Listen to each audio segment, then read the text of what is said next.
In this video, we're going to talk about some of the key characteristics of various polynomial functions. So the first page of your note sheet looks at what are possible ways that we can draw multiple of our polynomial functions. So if we look at the first set of functions here, we have linear functions. Remember, linear are degree 1.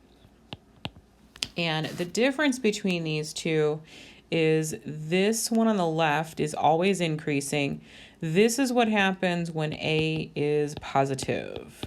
All right, so if we have some kind of positive value, we're going to have an increasing graph this way. For the second graph, this is what happens if a is negative. Except apparently I can't spell negative, so let's try that again. Negative, all right. So if you think about your a values here, this is kind of like slope. So if you have a positive slope, we're increasing, a negative slope, we're decreasing here for our linear functions, all right? Really, we only have two ways we can draw quadratic functions. Remember, these are degree 2, all right?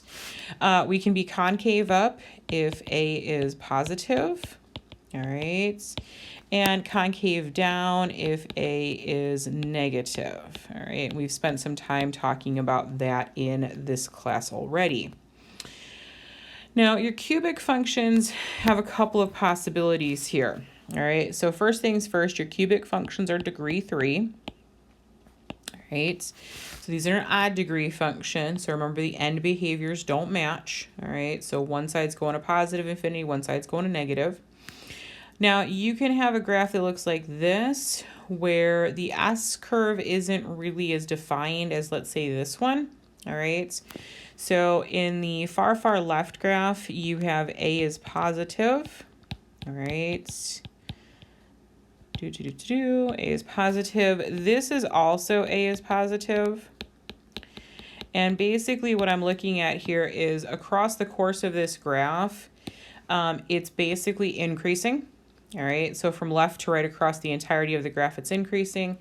And while this graph has a dip in the middle, if we look from left to right across the whole thing, it's basically increasing. Your other two graphs are when a is negative, all right? And those graphs are basically, again, decreasing. A is negative, okay?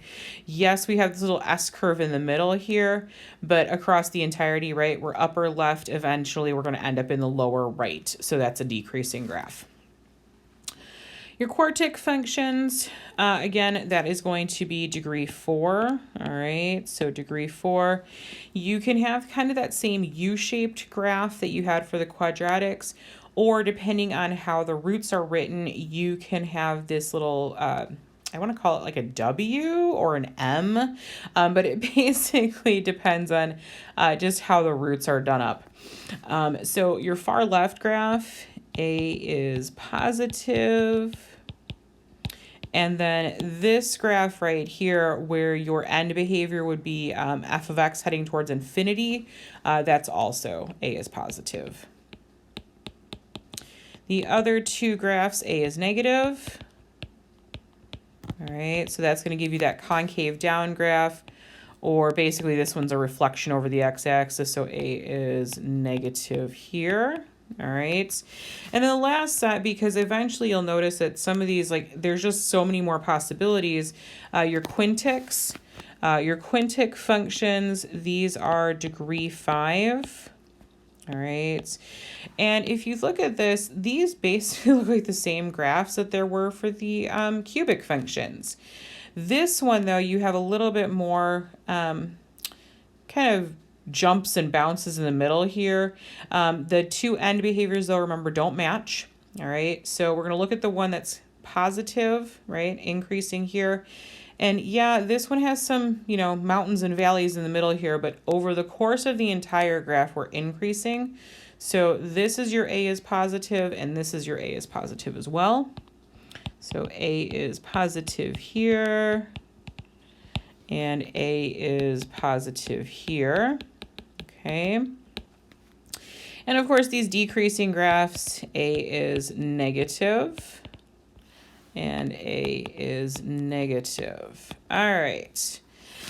So that's page 1. Let's see what's on page 2 here. All right, so choose the possible graph for each polynomial function. Which graph, now you'll see this little S here means that there could be multiple possibilities, multiple answers.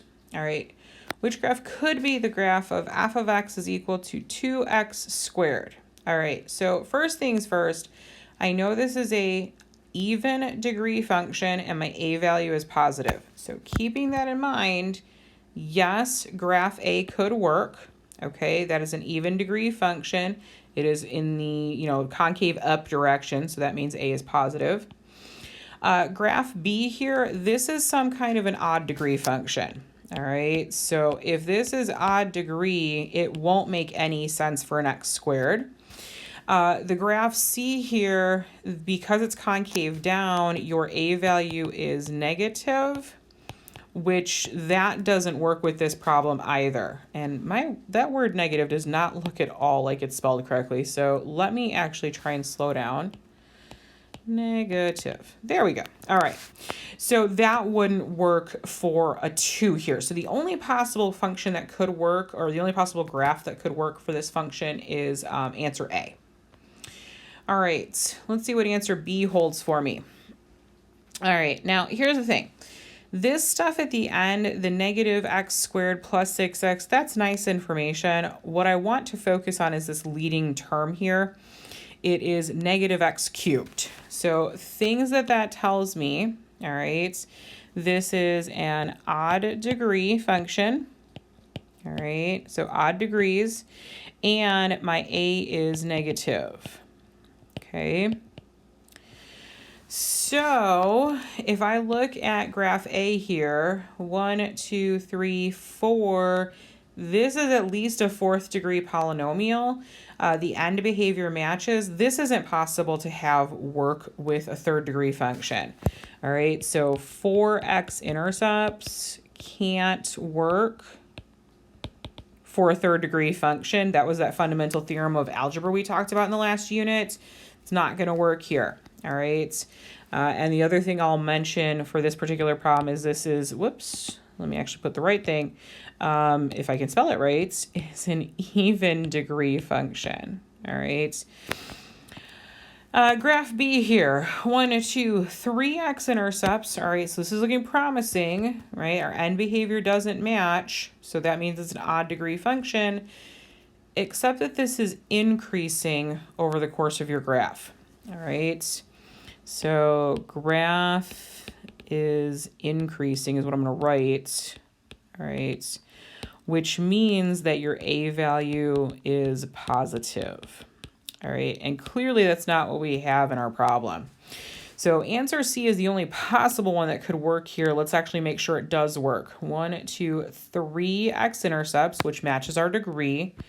We are decreasing across the course of this graph. So yeah, this actually does work for our possible graph there. All right, graph B. Nope, we just did graph B. So graph C, which graphs could be the graph of x to the 4th plus 1. All right, so this is even degree, and A is positive. All right. So if I look at this first graph here, this is an even degree graph. However, this A value is negative, so that wouldn't work. If I look at graph B, it's an even degree function. I know that because the end behavior is matching. It's concave up, so yeah, that could work. Graph C here, end behavior matches. It's concave up. Yeah, both of those could possibly work. Because neither the x or y axis are labeled here, it's entirely possible that these are actually the same exact graph. Maybe just the x and y axis are labeled a little differently. So both of those could work. All right, the last thing we're going to talk about in this video is page 3, which is the extrema. Now, extrema is just all of the values, right? All of the points that we would count as relative maximums, relative minimums, the absolute maximums, and absolute minimums. So when I'm looking at a graph, what I'm looking for in my wording is mountains and valleys. All right, that's what I'm going to be looking for when I am looking for the number of extrema. Okay, so if we have a fourth degree polynomial, your fourth degree polynomial could have this little U-shaped graph, which would have an absolute minimum here, right there, in which case the number of extrema is 1. Okay.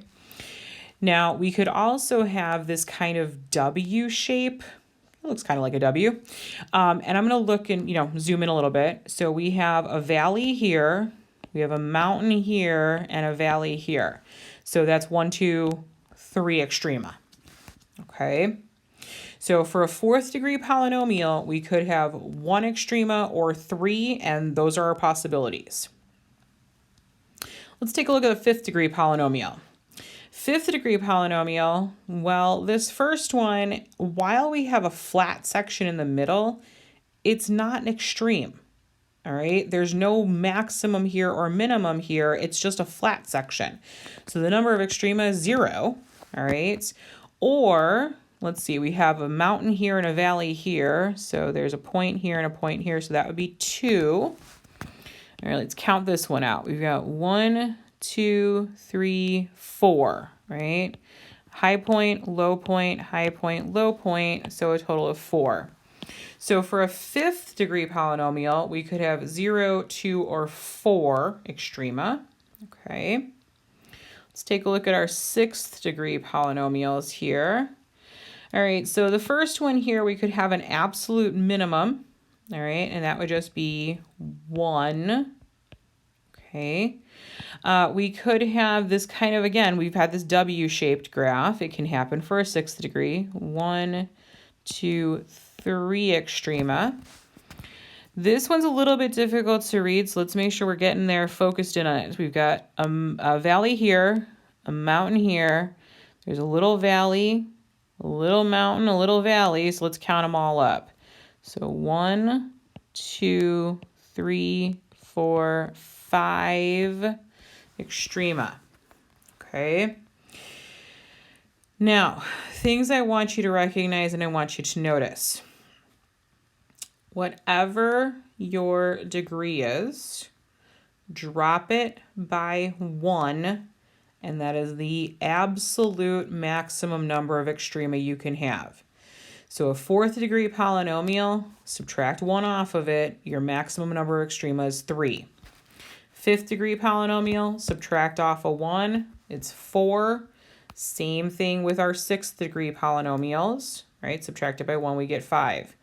And then basically count backwards, skipping 1 number. So 3, you're counting odd numbers in this case, so 3, 1. 4, you're counting even numbers, so 4, 2, 0. For 5, you're counting odd numbers, 5, 3, 1, and that's the number of extrema that are possible. Okay. All right, so that is the end of this video. Let me know if you have any questions or concerns. I'll pop up a second video that goes through the rest of this information.